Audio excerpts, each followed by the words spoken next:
మీరు ఎదుర్కొన్న సమస్యలలో ఎగ్జామ్ వాయిదా ఉద్దేశంతోటి మీ సమస్యలలో సానుకూలంగా స్పందించి మీకు మీలో ఉద్దేశించినటువంటి అశోక్ సార్ గారు మాట్లాడతారు.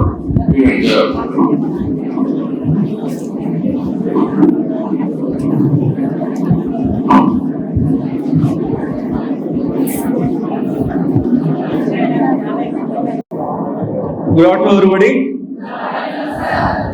చాలా కష్టపడుతూ ఉన్నారు. పోస్ట్ తక్కువ, జనం ఎక్కువ. అంత ఎజిటీనా? ఉద్యోగం వచ్చేదానికి ఒక బాధ, వచ్చినాక మరో బాధ. మీకు ఫస్ట్ ఇప్పుడు ఏం కావాలి? నార్మలైజేషన్ కావాలన్నా? అవసరం లేదు. నార్మలైజేషన్ కావాలన్నా ఎంతమంది? నార్మలైజేషన్. ఓకే. నెక్స్ట్ టెట్ వచ్చి ఎన్ని రోజులు అయింది?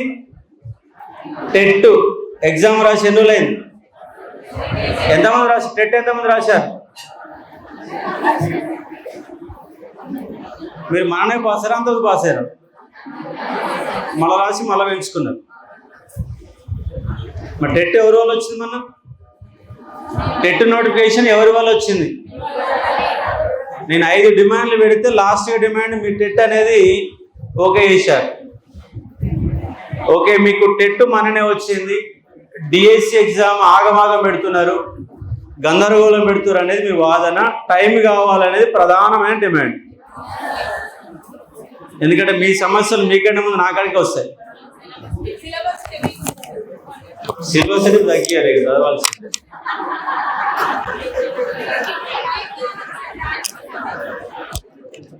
ఓకే, టైం కావాలా? టైం కావాలంటే అంత ఈజీగా అయితే ఏమి ఇయ్యరు. ఇంకోటి ఏంటంటే, ఇప్పటికీ మన గ్రూప్ 2 వాయిదా ఉద్యమంలో ప్రధాన నిందితుడు నేనే. ఎందుకంటే అందరు అట్లా భావించే వాళ్ళు కూడా ఉన్నారు. రేపు ఈ వాయిదా అనగానే ఫస్ట్ నన్ను నిందితుడు చేస్తారు. ఫస్ట్ మీరు సీరియస్ ఆస్పిరెంట్స్ కొంతమంది ఉంటారు కదా, మీరు ఇప్పుడు కోచింగ్ వస్తుంది కాబట్టి టైం కావాలా? ఆల్రెడీ కోచింగ్ లాస్ట్ ఇయర్ తీసుకున్న వాళ్ళు ఏమంటారు? టైం వద్దు, ఇన్ టైంలో కావాలి, ఇప్పటికే పైసలన్నీ అయిపోతున్న ఆశలునే వాళ్ళ బాధ. అంటే ప్రతి అంశానికి 2 సైడ్లు ఉంటారు. ఒకళ్ళేమో టైం కావాలని ఒక బ్యాచ్ ఉంటే, టైం వద్దు ఎగ్జామ్ అయిపోవాలని ఇంకో బ్యాచ్ ఉంటారు. మీరు టైం కావాలని ఉద్యమం చేస్తే అటే చికెన్ కూడా స్టార్ట్ అవుతాడు. వీడికి వచ్చిన ప్రధాన ఉద్దేశం ఏంటంటే, రేపు ఇందిరా పార్క్ కాడ మహాధర్నా ఉంది. దానిలో 5 అంశాలు ఉన్నాయి.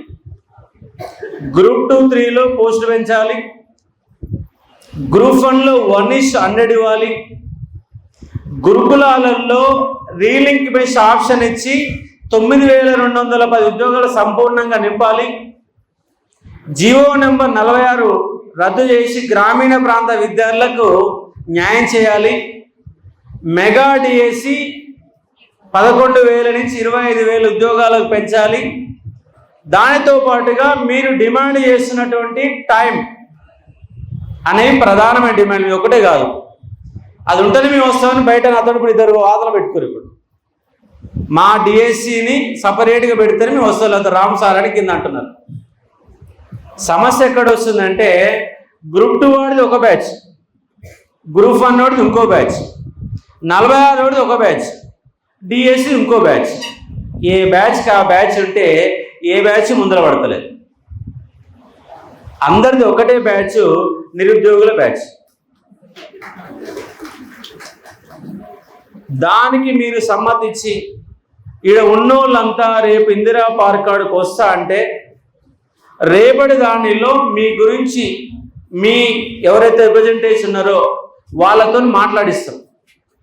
మాట్లాడే అంశం ఏంటంటే, మాకు డిఎస్సి ఆగమాగం పెడుతున్నారు, టైం కావాలని డిమాండ్ ప్రధానంగా వినిపిద్దాం. రెండోది 25,000 పోస్టులు పెంచాలని డిమాండ్ చేద్దాం. మీరు వస్తే రేపు ఏమైందంటే చర్చ మొదలైంది. ఫస్ట్ చర్చ మొదలు కాకముందే డైరెక్ట్గా మాకు టైం ఇవ్వండి ఎవరివారు. రేపు మీరు అక్కడికి వస్తే మొత్తం ఎంతసేపు 2 గంటలు టైం పడుతుంది. దరిద్రం ఏంటంటే కింది దిద్దాలుగా సగం మంది గాయబ్ అవుతారు. దిగేసరిగా సగం మంది గాయపడతారు. అందుకే మన నిరుద్యోగ జాతి ఎప్పుడు బాగుపడదు. ఒక్కసారి మిలియన్ మార్చ్ నిర్వహిస్తే ఆంధ్రప్రదేశ్ అనే రాష్ట్రం విడిపోయి తెలంగాణ రాష్ట్రం వచ్చింది. Last time Telangana public service commission దగ్గర ఒక 5,000 మంది ఒక మిలియన్ మార్చ్ లాగా వస్తే దెబ్బకు టీఆర్ఎస్ గవర్నమెంటే పోయి కొత్త గవర్నమెంట్ వచ్చింది. అదేనా మూమెంట్, అది ప్రధానం అదే కదా.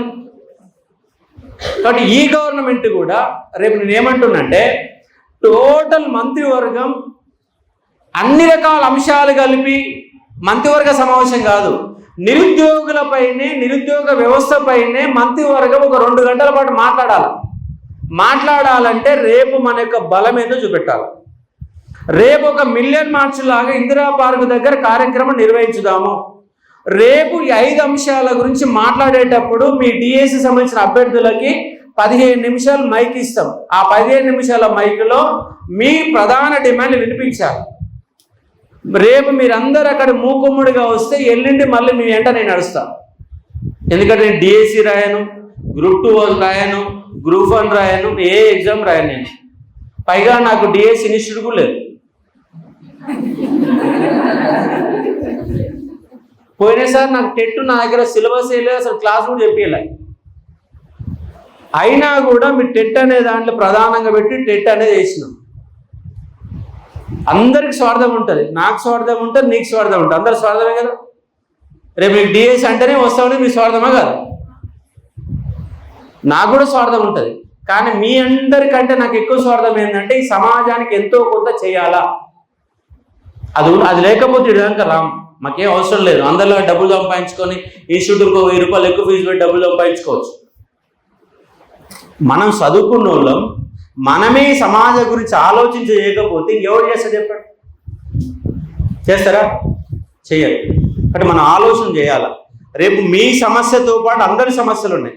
అందరిది కూడా నిరుద్యోగ సమస్య అని రేపు మీరు అక్కడికి ఇందిరా పార్క్ దగ్గరికి రాగలిగితే మళ్ళీ మీ సమస్యని టేకప్ చేస్తాం.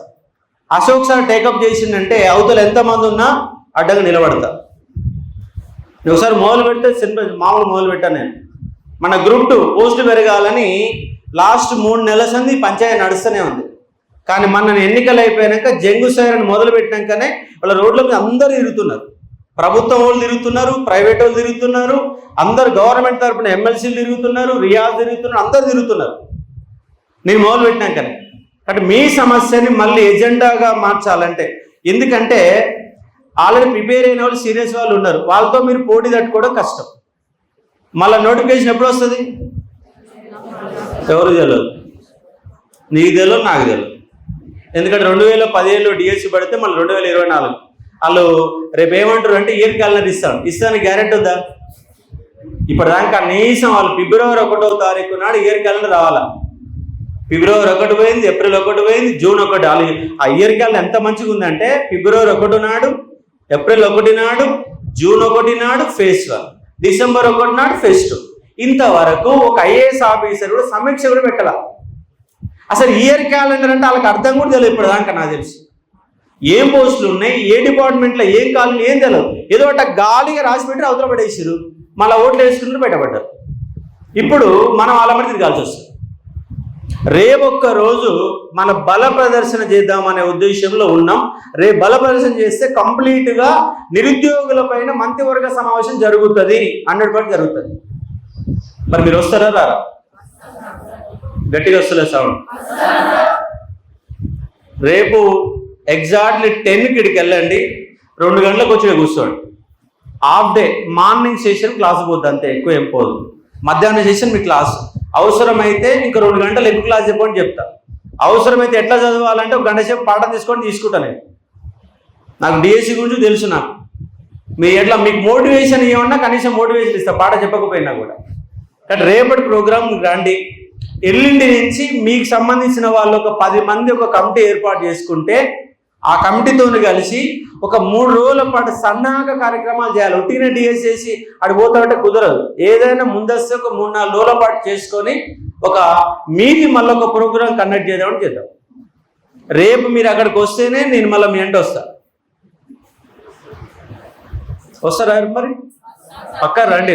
రేపు ఒక 2 గంటలు రండి. రేపు మీది కూడా మాట్లాడతామట.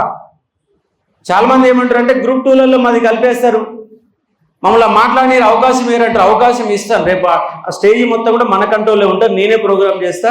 మాట్లాడడానికి 15 నుంచి 20 నిమిషాల టైం మీకు ఇస్తాము. డిస్కస్ చేద్దాం. ఫస్ట్ మీ సమస్య ఏంటని మంది కూడా కనపడతారు. ఓ 10 మంది డిఎస్సి వాళ్ళు వస్తారు. వాళ్ళతో కమిటీ ఏర్పాటు చేస్తారు. కమిటీ ఏర్పాటు చేసి మీకున్నటువంటి టైం కానీ కొంతమంది నార్మలైజేషన్ అడుగుతున్నారు. సరే మీకు ఎస్జిటి వాళ్ళకి లేకపోవచ్చు, స్కూల్ అసిస్టెంట్ నార్మలైజేషన్ కదా ఉన్నదా లేదా? స్కూల్ అసిస్టెంట్ నార్మలైజ్ కావాలి, ఎస్జిటి వాళ్ళకి అవసరం లేదు. ఎందుకంటే మన పేపర్ మీకు ఈజీగా వచ్చింది. అంతమంది పేపరు లాస్ట్ టైం ఎట్ వచ్చింది, టఫ్ వచ్చింది. ఇప్పుడు కొంతమంది దీంట్లో నార్మలైజేషన్ వాళ్ళు కూడా కొంతమంది ఉన్నారు. కానీ నార్మలైజేషన్ అనే ఒక ప్రక్రియ ఉన్నది, మెగా డిఎస్ అనే ఒక అంశం ఉంది, టైం కావాలనేది ఒక అంశం. ఈ మూడే కదా. ఆఫ్లైన్లో పెట్టాలి. ఎందుకంటే టెట్ పెట్టి నార్మలైజేషన్ చేయాల. రేపు గురుకులాలకు మీకు ఇబ్బంది అవుతుంది. రేపు మీరు ఎస్జిటి కాబట్టి మీకు గురుకులాలు లేదంటారేమో. ఇప్పుడు దరిద్రం ఏం చూడండి, గురుకులాలో మీకు అవకాశం ఇవ్వకపోవడం ఏం చెప్పండి. అది కూడా 7th క్లాస్ వరకు అయితే ఉంటుంది కదా, 5th, 6th, 7th ఉన్నది. ఆ టీచర్ తీసుకోవాలా? రేపు ఆ డిమాండ్ పెడదాం.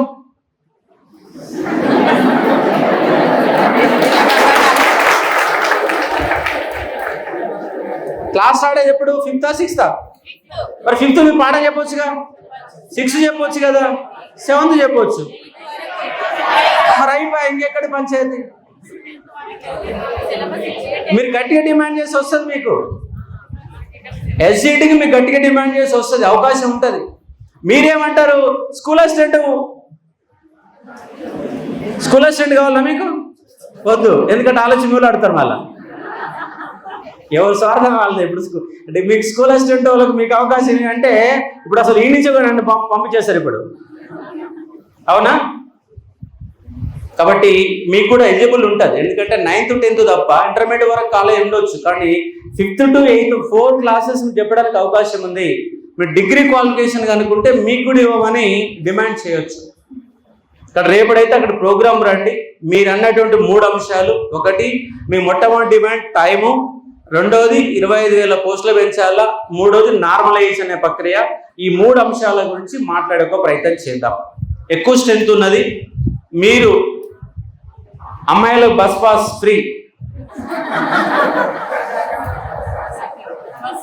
ఫ్రీనే కదా. మా అయితే మెట్రో ఎక్కితే ఎంత అయితే పైసలు ఎంత అవుతాయి? 40 రూపాయలు అయితే ఉన్నాయి కదా పైసలు. 40 రూపాయలు ఉన్నాయి కదా. అమ్మాయిలు అందరూ రేపు మెట్రో ఎక్కిరండి, బస్ ఎక్కకండి. ఫ్రీగా అంటే బస్ ఎక్కిరండి, ఇబ్బంది లేదు.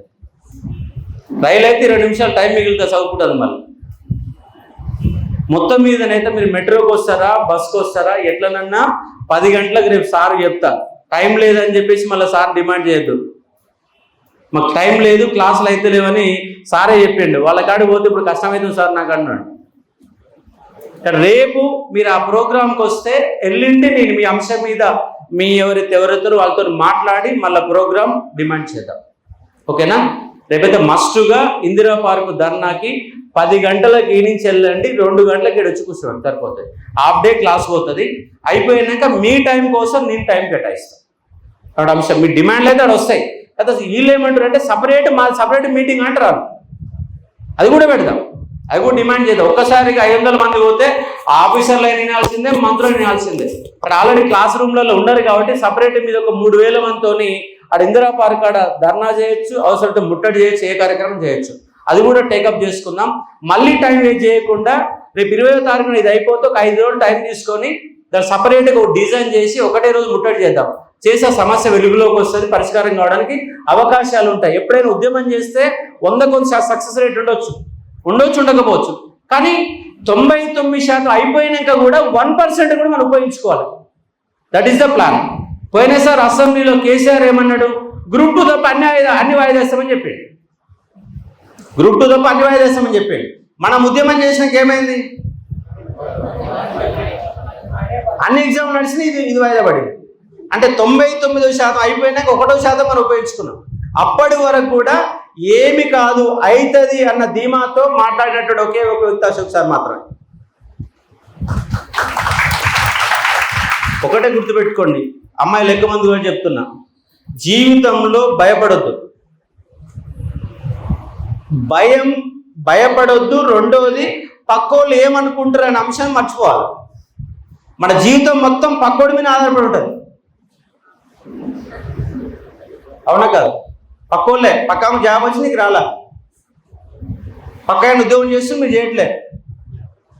ఇదే మన బతుకంతా ఇదే. ఎవడేమనుకుంటాడో ఎవడేమనుకుంటు నీకెందుకు చెప్పు, నువ్వేందో నీకు తెలుసు కదా, నీ శిక్షణ తెలుసు కదా, నీ ధైర్యం నీకు తెలుసు కదా, నీ ఎమోషన్ నీకు తెలుసు కదా, నీ ఎకనామిక్ పరిస్థితి నీకు తెలుసు కదా, పక్కోడి తెలియదు కదా.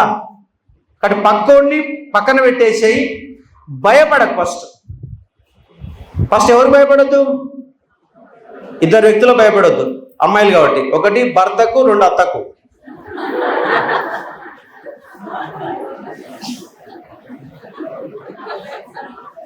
మిమ్మల్ని జీవితంలో ఎక్కువ భయపెట్టేది ఎవరు? వాళ్ళిద్దరేనా? మూడో శత్రువు ఎవరు? ఆడబిడ్డ. ఆమె ఎవరంటే మీరే. ఆడబిడ్డ ఎవరంటే మళ్ళీ మీరే. ఎందుకంటే కోడలు అంటేనే కింద కూర్చోవాలా, ఆడబిడ్డ అంటే పైన కూర్చోవాలా. రెండు పాత్రలు మీయే. కాబట్టి ఆ రెండు పాత్రలు కాదు, నేను కోడల్ని అని చెప్పేసి ఆడబిడ్డ రూపంలో అనుకుంటే సమస్య ఉండదు. అన్ని దరిద్రాల కారణం అమ్మాయిలే కాదా? అవునా కాదా? మీ అత్త తిడుతుంది, ఎప్పుడు తిడుతుంది? అత్త అంటే నీ పైన, నువ్వు కోడలంటే కింద. తిడుతుందా చెప్పండి? తిట్టదు కదా. అరే నీ ఇంత తిట్టినా కూడా మా కోడలు మంచిదని 10 మంది చెప్తుంది. అప్పుడు మీ అత్తలో మార్పు వస్తే మీలో మార్పు వస్తుంది. ఫస్ట్ మారాల్సింది మీరు, మీ అత్తలు కాదు మారేది. మీరు మారితే వ్యవస్థ మొత్తం మారుతుంది. మీ దగ్గరే ఉంది. మనకు ఓడన వ్యతిరేకంగా మాట్లాడుతుందంటే మన నోరు బాగలేదు. ఫస్ట్ మన నోరుని కంట్రోల్లో పెట్టుకొని పర్ఫెక్ట్గా ఉంటే జీవితంలో ఎక్కడికైనా ఎదగవచ్చు.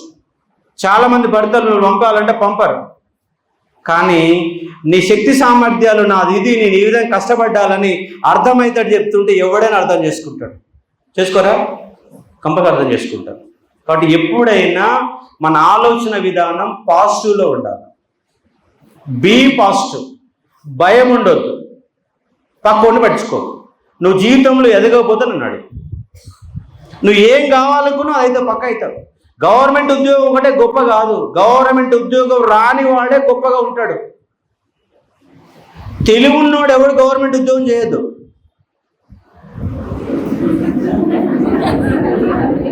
అంటే మాకు తెలియలేక వచ్చిన సార్ అనుకోవద్దు మీరు. ఉద్యోగం వస్తే మంచిది, రాకపోతే ఇంకా మంచిది.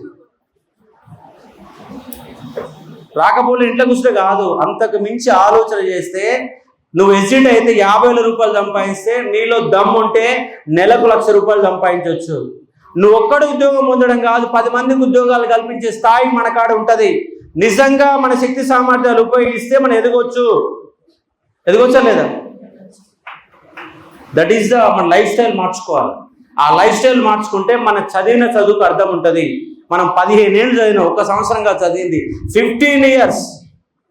మరి 15 ఏళ్ళు చదివి ఇంత చదివి ఒక టీచర్ కానీ ఆగిపోతే ఎట్లా? కాబట్టి బీ పాజిటివ్ ఆలోచన చేయండి. మనకు క్వాలిఫికేషన్ ఉంది, క్వాలిఫికేషన్ ఉన్నది కాబట్టి డిఎస్సి రాస్తున్నాం. రాయి, వస్తే ఓకే. అందరికి వస్తే ఉద్యోగం కాదు కదా. ఈ క్లాస్ రూమ్లో దాదాపు ఒక 500 మంది ఉంటే దాంట్లో వచ్చేది 50 మందికే వస్తుంది, 450 మందికి రాదు. ఆ 450 మంది 50 మంది కంటే పై స్థాయిలో ఉండాలి. ఉంటుంది, కంపల్సరీ ఉంటుంది. నువ్వు నిజంగా నీ మైండ్కి పదును పెడితే పక్కా ఉంటుంది. 2 ఎకరాలలో వ్యవసాయం చేస్తే నెలకు 1,00,000 రూపాయలు సంపాదించాలనుకుంటాడు. 2 ఎకరాల వ్యవసాయం చేసి నెలకు 1,00,000 రూపాయలు సంపాదించుకుంటాడు. ఎందుకంటే మనకు తెలివి ఉంది, దానికి మనం పదును పెడదాం. అందుకే జీవితంలో ఎప్పుడు కూడా ఏ టైంలో కూడా భయం అనే దాన్ని పక్కన పెడితే మనమే నిజమైన హీరోలము, కంపల్సరీ గెలుస్తాం. ఓకే, మీ టైం ఎక్కువ తీసుకున్నా బాగుండదు, చెప్పడానికి మంచిగా అనిపిస్తుంది కానీ టైం పోతుంది. బట్ రేపటికి మాత్రం ఒక హాఫ్ డే రేపు మహాధర్నాకి మద్దతు పలకండి. రేపు మీ టైం కోసం నేను కొట్లాడతా, 100% కొట్లాడుతా. అంటే వస్తుందేమో నమ్మకం అంతే. మీకు టైం పెరిగితే ఇంకా బాగా చదివి ఉద్యోగం కొడతాడు నమ్మకం అంతే. పెంచకపోయినా అదే ఎగ్జామ్ రాస్తాం, పెంచితే ప్రశాంతంగా రాస్తాం, సంతృప్తితో రాస్తాం. నేను చదివానన్న ఫీలింగ్తో చదువుతాం. ఆ ఫీలింగ్ లేకపోతే ఎగ్జామ్లో టెన్షన్ ఎక్కువ అవుతుంది. ఎందుకంటే 10 ఏళ్ళ చదువుతూనే ఉన్నావు, అది చదివిన పుస్తకాలు కొత్త పుస్తకాలు ఏం కాదు. కాకపోతే ఏంటంటే ఎగ్జామ్ పోతప్పుడు మనలో ఫియర్నెస్ ఉండొద్దు, టెన్షన్ ఉండొద్దు. టెన్షన్ ఉందనుకో ఆడు పోగానే కరెక్ట్ చేసే క్వశ్చన్ తప్పు చేసే అవకాశాలు ఉంటాయి. ఆ టెన్షన్ పోవాలంటే మీకు టైం కావాలంతే. దానికోసం నేను ప్రయత్నం చేస్తా. రేపు మాత్రం కంపల్సరీగా ఒక 3-4 అవర్స్ టైం కేటాయించని కొడతాను. Okay, thank you. Please sit down.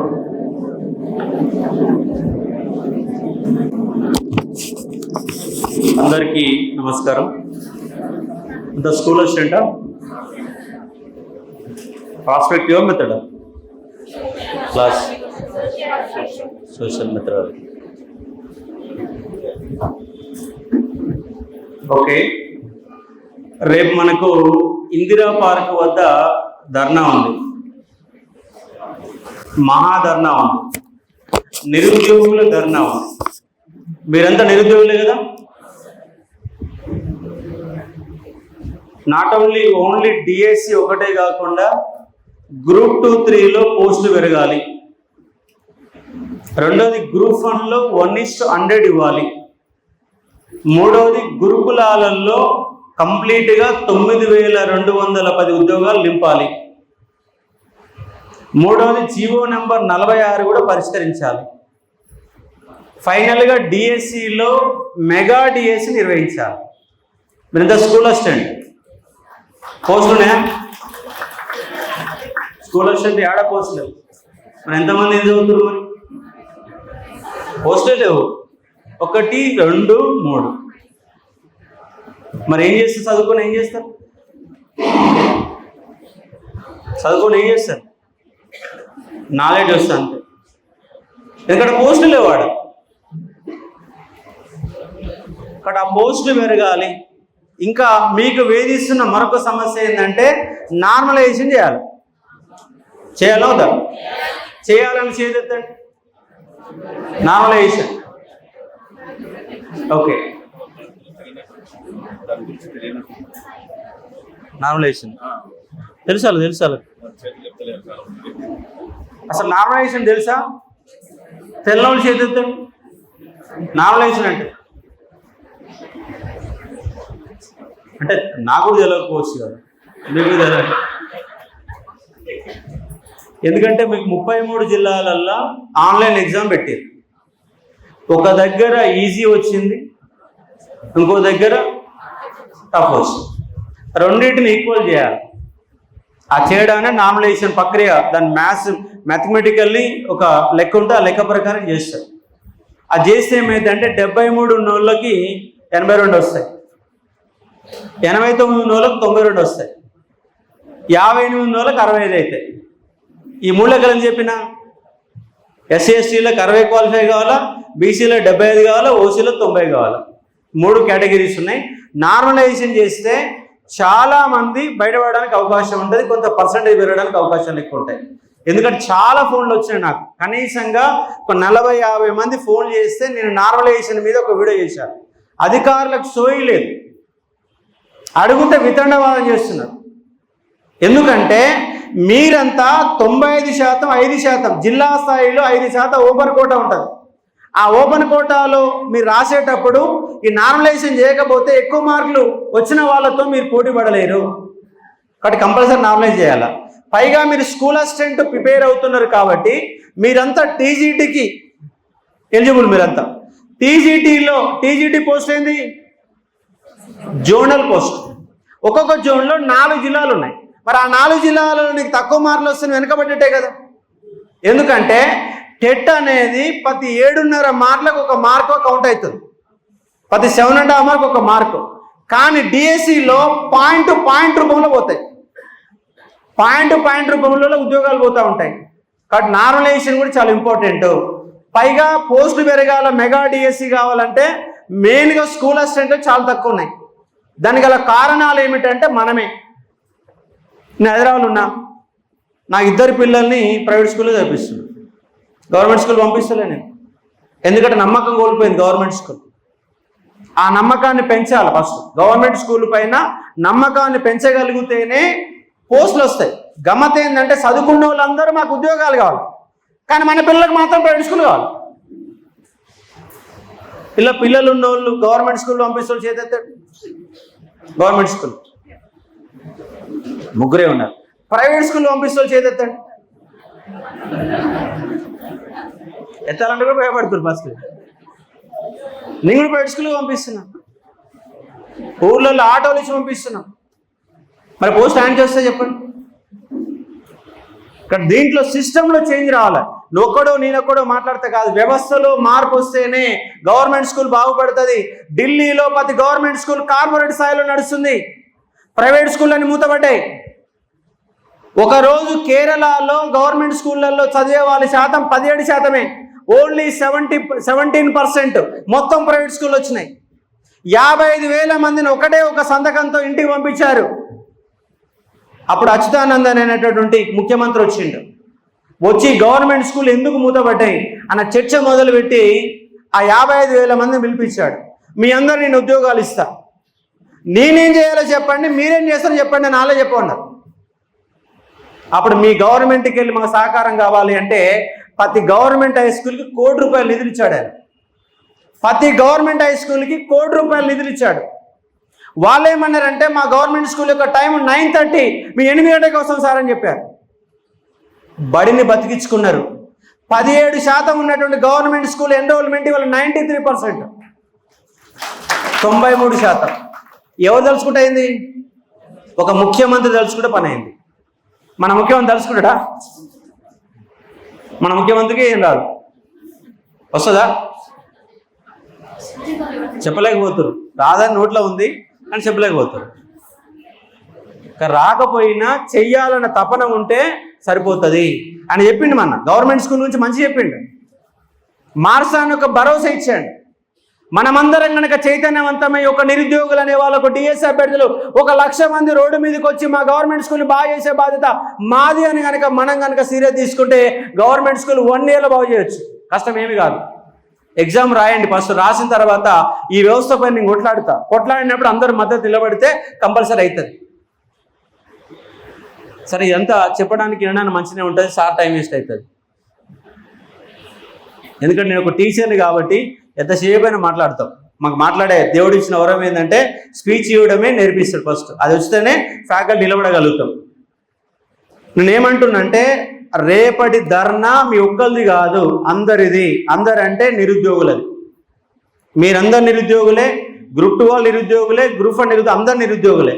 రేపు మీరు కంపల్సరీగా మీది కూడా ఒక అంశం మీకు ఏం కావాలంటే 3 డిమాండ్స్. మీకు 1 నార్మలైజేషన్ కావాలా, 2 25,000 పోస్టులు పెంచాలా, దానికంటే ఇంపార్టెంట్ ప్రధానమైన టైం కావాలి.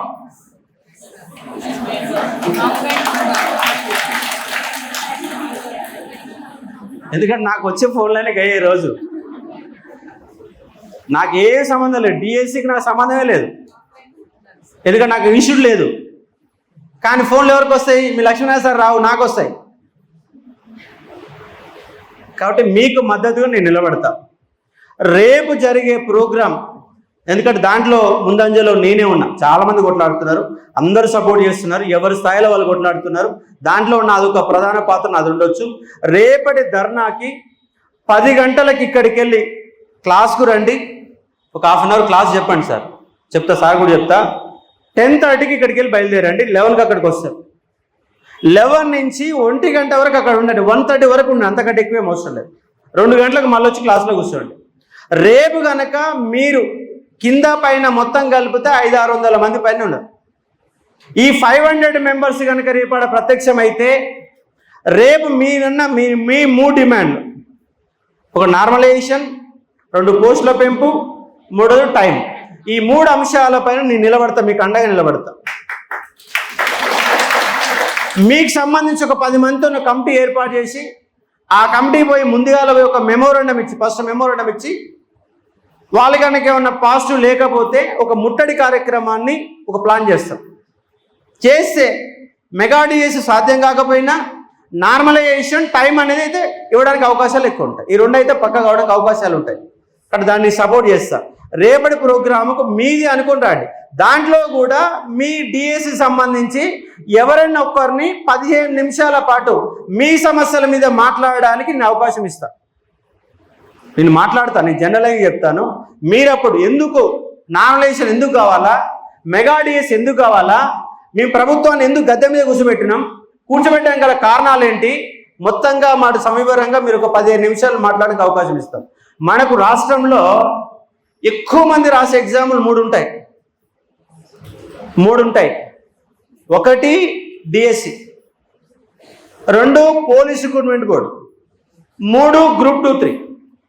ఒకటి తెలంగాణ పబ్లిక్ సర్వీస్ కమిషన్, ఇంకోటి మీ యొక్క డిఎస్సి డిస్ట్రిక్ట్ సెలక్షన్ కమిటీ, ఇంకోటి పోలీస్ రిక్రూట్మెంట్ బోర్డు. ఈ 3 బోర్డులకు సంబంధించి కనీసం ఇక్కడ ఒక 4 లక్షల మంది, అక్కడ ఒక 8 లక్షల మంది, అక్కడ 5 లక్షల మంది, ఒక 15 లక్షల మంది నిరుద్యోగులు అనేవాళ్ళు రాష్ట్రంలో ఉంటారు, వివిధ రకాల రాసేవాళ్ళు. మన ఈ 15 లక్షల మంది కనుక 15 లక్షల మంది ఏకంగా కొని పర్లేదు, హైదరాబాదులో 1,00,000 మందితో మీటింగ్ పెట్టగలిగితే ఈ గవర్నమెంట్లకు ఇది పోయించవచ్చు పక్క, డౌటే లేదన్న.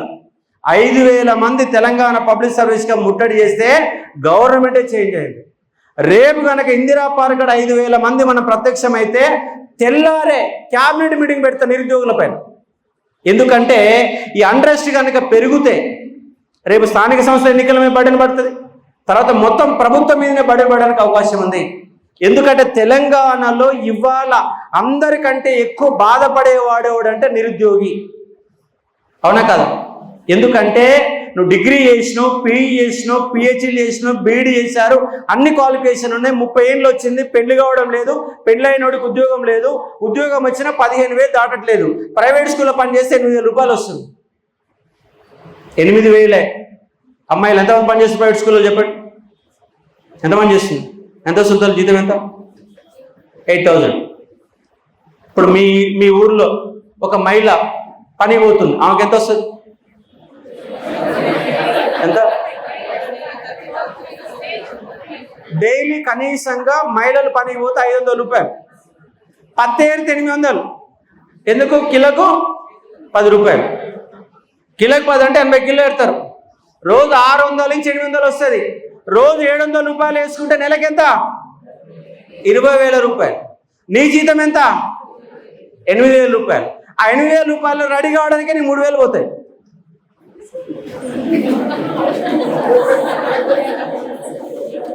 అంటే నవ్వుకోవడం కోసం చెప్తలేను, ఎందుకంటే పని పోతాం ఎట్లనే పోతుంది.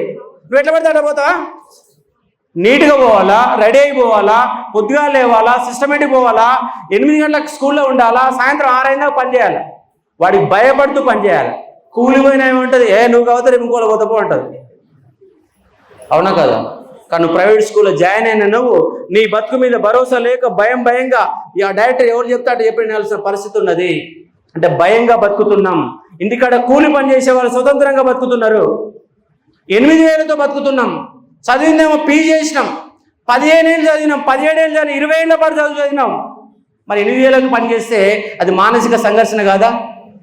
ఉద్యోగం వస్తుందా రాదన్న డౌట్తో రోజు భయం బతుకుతున్నావు. ఇక్కడికి పంపించారు, కోచింగ్ పంపించారు. మీ భర్త అంటాడు ఇంకెన్ని రోజులు అవుతామంటాడు.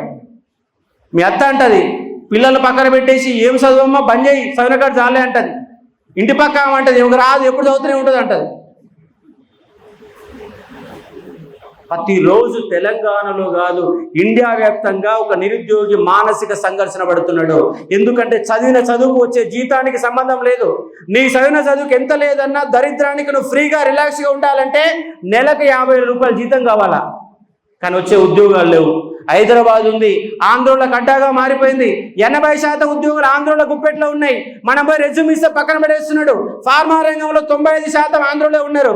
సాఫ్ట్వేర్ రంగంలో 80% నాన్ లోకల్సే ఉండరు. తెలంగాణ వాడికి హైదరాబాద్ ఉద్యోగం లేదు. కాబట్టి ఫస్ట్ ఈ యొక్క సమస్యలు అయితే ఏమున్నాయి, ఈ సమస్యలను పట్టుకొని ఇంకా వారం రోజులు ఫైట్ చేస్తా, దీని తర్వాత ఇయర్ క్యాలెండర్ కోసం కొట్లాడుతా. అదైపోయినాక తెలంగాణలో 75% స్థానిక కోటా ఇస్తామని గవర్నమెంటే వాళ్ళ మేనిఫెస్టోలు పెట్టింది. దానికోసం కొట్లాడితే హైదరాబాద్లో లక్షల మందికి ఉద్యోగాలు దొరుకుతాయి. కాబట్టి నేనేమంటున్నా, డిఎస్సి రాయండి, ఎందుకంటే క్వాలిఫికేషన్ ఉంది, ఎందుకంటే చదివినవు కాబట్టి. నీకు సీరియస్ కష్టపడి నీ వల్ల ఎంత అయితే అంత కష్టపడు, 99.99% కష్టపడు.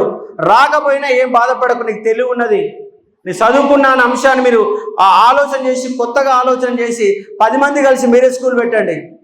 స్కూల్లో పనిచేయడం కాదు, 10 మంది కలిసి మీరే స్కూల్ పెట్టవచ్చు.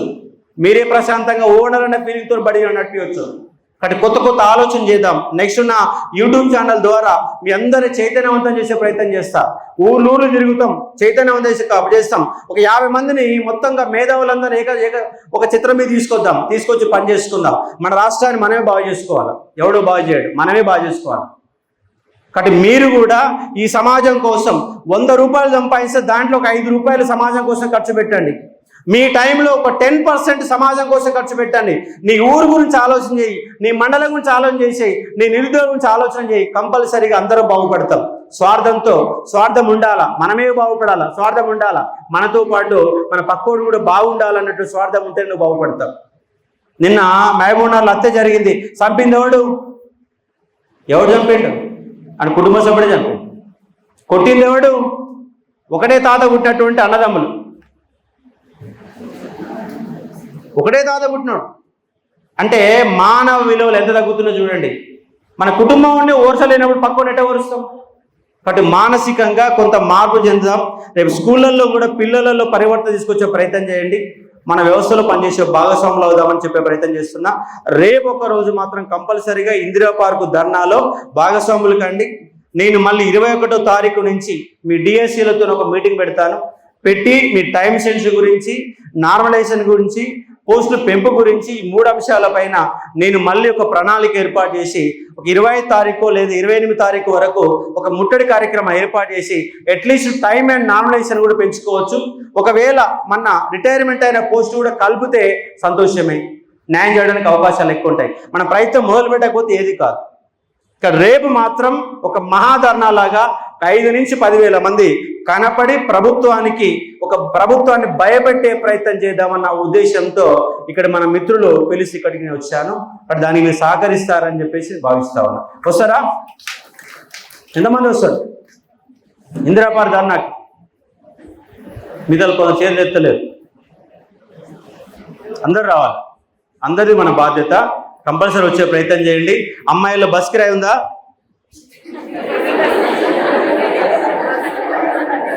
బస్ కిరాయి లేదు, బస్ ఫ్రీగా ఎక్కి రావచ్చు. తెలుసు కదా ఇందిరా పార్కు? అమ్మాయిలే తెలియదు, చాలా మంది తెలియదు. 1వ నెంబర్ బస్ ఎక్కాలి, పక్కనే దిల్షునగర్లో 1వ నెంబర్ బస్ ఎక్కితే ఆర్టిస్ట్ క్రాస్లో దిగుతారు. ఆ నుంచి ఒక 200-300 మీటర్లు ఉంటుంది, నడుచుకుంటూ రావచ్చు. అడిగిపోతే ఎవరు అని చెప్తారు. ఎట్లాగా ఒకేసారి సామూహికంగా వస్తే అందరూ తెలుస్తుంది. అబ్బాయిలకే తెలుసు, ఎందుకంటే మేము ఒట్టి తిరుగుతాం కాదు, రోడ్ల మీద తిరుగుతాం కాబట్టి. అవసరం కాదు. సరిగా సామెతలు చెప్తే చాలా సామెత చెప్పగలుగుతా, ఒక గంట సేపైనా మాట్లాడగలుగుతా. ఇక్కడ ఒకటి అమ్మాయిలా చెప్పేది 2 అంశాలు చెప్తున్నా. ఒకటి, జీవితంలో భయపడడం మానేయండి. దేనికి భయపడదు. అవసరానికి అనుగుణంగా మన నోరుని జాగ్రత్త పెట్టుకుంటే పర్ఫెక్ట్గా ఉంటాం. భయపడదు, ఎప్పుడు జీవితంలో భయపడితే నీ జీవితాన్ని నువ్వే నాశనం చేసుకుంటే ఎక్క. 2వది, ఎవరో ఏమో అనుకుంటారు, పక్కన పెట్టేయండి. ఎవరేమని అనుకోరు. నీ టాలెంట్ నీది, నీ జీవితం నీది, నీ పైసలు నీయి, నీ శక్తి నీది, నీ 6 సెన్స్ ఏందో దాన్ని నమ్ముకో. పక్కోడు చెప్తే విను, మంచి మాటలు చెప్తే విను, కానీ ఫైనల్గా డిసిషన్ నీదే డిసిషన్. కాబట్టి పక్కోళ్ళు అనుకుంటారు, ఉద్యోగం రాలేదంటారు. అన్ని అంటే ఏమని వచ్చిందానికి ఏమంటది? ఉద్యోగం వస్తే ఆ పిల్ల మస్తు చదివి ఎప్పుడు చదువుతూనే ఉండేది, అందుకే ఉద్యోగం వచ్చింది అంటారు. రాలేదనుకో, కానీ ఎన్నిసార్లు చదివినా రాదు. ఒకటే కాన్సెప్ట్, వస్తేనే మంచిగా ఉంటారు. నీకంటే పైన నీ ఫ్రెండ్ బాగుంటాడు, నా ఫ్రెండ్ అంటాడు. మనం లేకపోతే మన గురించి చోటు పట్టించుకోవడం. కాబట్టి ఒక ప్రయత్నం చేద్దాం, కొట్లాడుదాం. రేపటి ఇందిరా పార్క్ ధర్నాకి ఈ యొక్క మద్దతు ఉంటుందని నేను భావిస్తా ఉన్నాను. అందరు రండి, మీ ఉద్యమానికి నా మద్దతు కూడా ఉంటుంది. కొట్లాడు, అందరం కలిసి కొట్లాడు. Thank you.